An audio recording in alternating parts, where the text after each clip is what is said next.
body horror and eating disorders. Sure.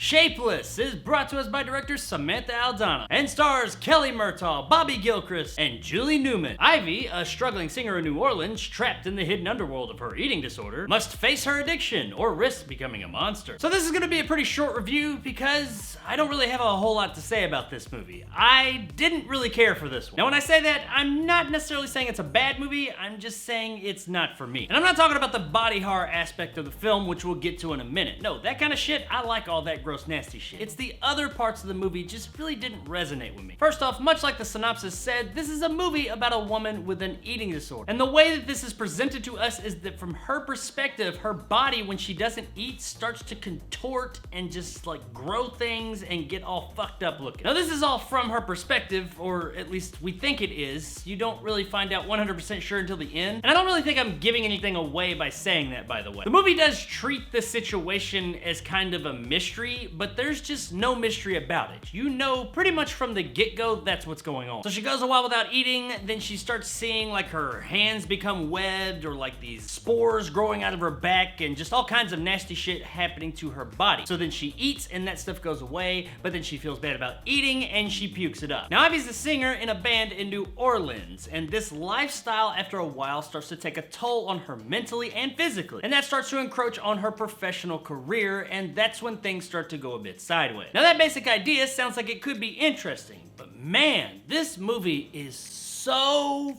fucking drawn out. The gross nasty body horror parts, they're pretty cool. I mean, they are well done, but everything else in the movie, which is the majority of the movie, is such a fucking drag. Man, this was a bore and a half. Now the movie is touching on a serious issue in the world, or at least in Western civilization, so I kind of hate to rag on it too much, but damn it, man. At the end of the day, you're a fucking movie, and if I said it once, I've said it a million times. If you're a movie and you're not entertaining, you have failed. All the personal drama going on with Ivy and her band and how this disease is tearing her life apart should be interesting, but it's just not. Where the movie eventually ends up going, I did like. I mean, it's pretty fucked up and there's not a lot nice about it, but I liked where the movie went with it. But that does not change the fact that the journey getting there was just boring as shit. On top of that, you don't really give any shits about any of the characters in this movie, including Ivy. So when we do get to the inevitable end, the consequences of what have happened in the movie don't really carry a lot of weight. I like where the movie went. Narratively, I just didn't give a shit. Performance-wise, everybody did a pretty good job with the material here. There's just not a lot here. This is very much an art house independent movie, and I don't mean that as a knock. There are plenty of art house and independent flicks that I love. Just because you are an art house film or an independent film does not mean that you have to be boring. And no, I don't mean just slow, which yes, the fucking movie's slow, but not just slow. You can have a slow movie that is still entertaining. This movie is slow and boring. Get ready for a whole bunch of shots of people doing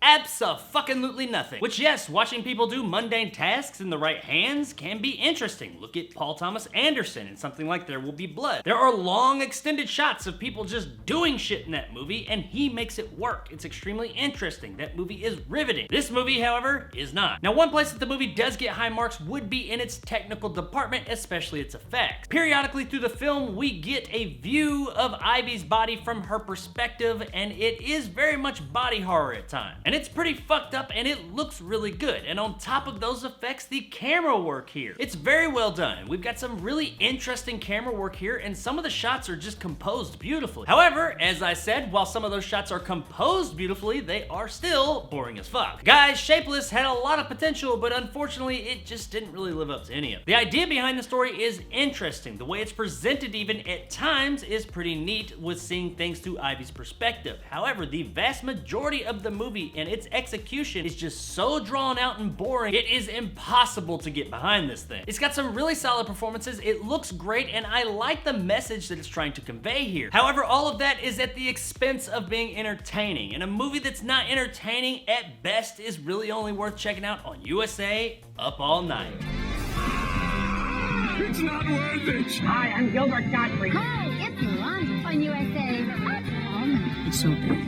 It's just not worth it! I hate giving this movie a bad rating because I like movies that take these disorders and illnesses that people typically have a hard time understanding and put it in a way that other people can see and understand it better. But damn it, you gotta be entertaining when you do it, because at the end of the day, that's what you are, is entertainment, and this movie's just not. So there it is, guys, my review of Shapeless. If you enjoyed and want more content like this, hit that subscribe button and help my little channel grow. If you want to help out the channel, check out my Patreon in the description below and become a jarhead and get some of the awesome benefits that come along with that, like these guys, and possibly join my top tier and become a bad motherfucker like my man Greg C and Dragon Khan. If you like video games or you just want to see this guy shaking his ass off so he can get his shape back, then check out my new gaming channel, Jag. Like how I worked in that whole shape thing? If you liked what I had to say, give me a like. If not, let me know in the comments below why. And as always, stay sexy, New Orleans. Do you ever think about singing in a place like this? We're on your side.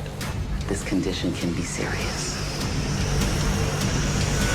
So I said this was gonna be a short review, but as I sit here and think about everything I had to say about it, I guess I had more to say about this movie than I initially thought. Funny how that works out in this thing that I do. You start talking about something that you don't like, you don't really think you're gonna have much to say about it because you're like, I really didn't like that thing, I don't really want to talk about it. And then you sit down to talk about it and you just like vomit out information about it and have all kinds of like criticisms and shit to say about it. But then when it comes to a movie you really liked, you're like, fuck yeah, I love that movie. I want to sit down and talk about it for days. And you sit down and try to think about something to say and you're like, I liked it.